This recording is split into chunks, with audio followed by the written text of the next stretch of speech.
Monsieur Peureux. Pauvre Monsieur Peureux, il avait peur de tout, absolument tout. Au moindre bruit, il sursautait, s'affolait, tremblait et grelottait de peur. Monsieur Peureux avait peur des gens. Aussi vivait-il au fin fond des bois, très très loin des autres maisons. Ce matin-là, Monsieur Peureux dormait encore. Dehors, le soleil brillait et le vent d'automne soufflait doucement sur la forêt. Une feuille morte, emportée par le vent, frôla la fenêtre de la chambre de Monsieur Peureux. Il se réveilla en sursaut. « Juste ciel !» s'écria-t-il. « Quel est ce bruit effrayant ? C'est ma maison qui s'effondre. Non, c'est la terre qui tremble. Aïe, aïe, aïe, c'est la fin du monde !» Vert de peur, il se cacha sous ses couvertures.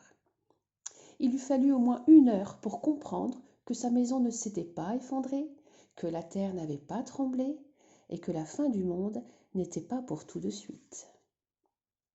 Alors il se décida à sortir de dessous ses couvertures. « Ouf !» dit-il, « le danger est passé. » Il se leva et descendit dans la cuisine pour préparer son petit déjeuner.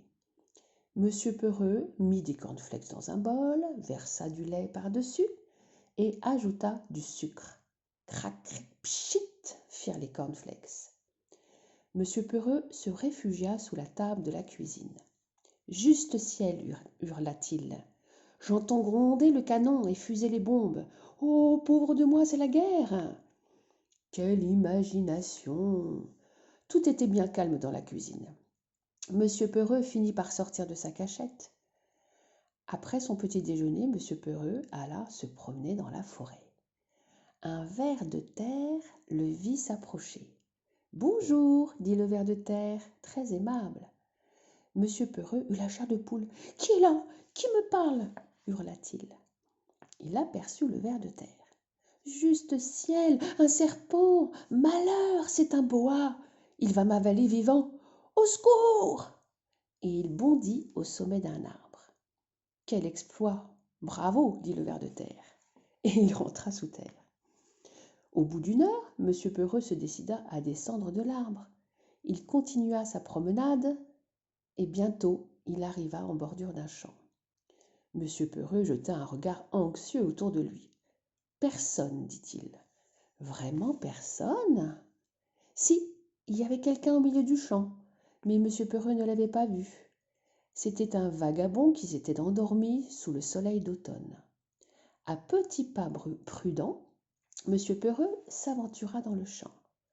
Soudain, le vagabond se mit à ronfler très très fort. «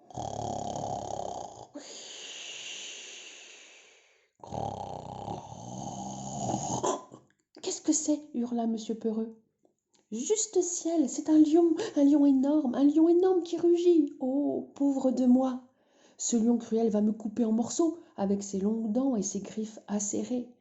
Il va me hacher menu et m'avaler tout cru. » Et il s'évanouit. Mais ses hurlements avaient réveillé le vagabond. Il bâilla, s'étira, s'assit et découvrit Monsieur Peureux étendu, sans connaissance, à ses pieds.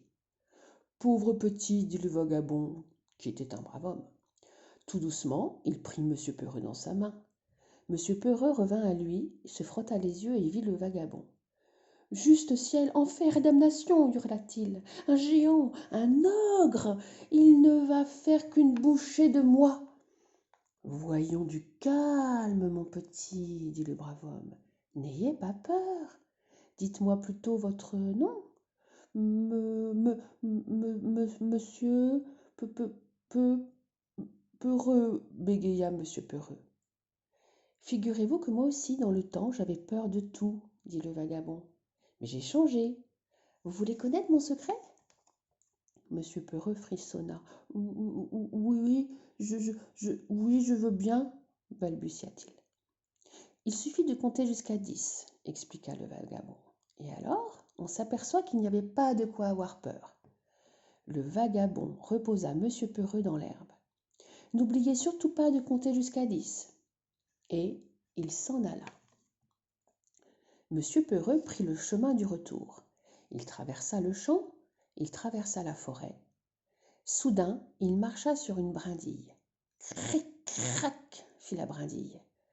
Paniqué, monsieur Peureux fit un bond de 2 mètres. Qu'est-ce que c'est hurla-t-il. C'est l'arbre qui craque, il va tomber, il va m'écraser. Oh, juste ciel! Mais c'est un crocodile qui claque des dents, il se régale d'avance. Pitié aux catastrophes, c'est un... Et monsieur Peureux s'arrêta net. Il prit sa respiration et dit d'une seule traite 1, 2, 3, 4, 5, 6, 7, 8, 9, 10.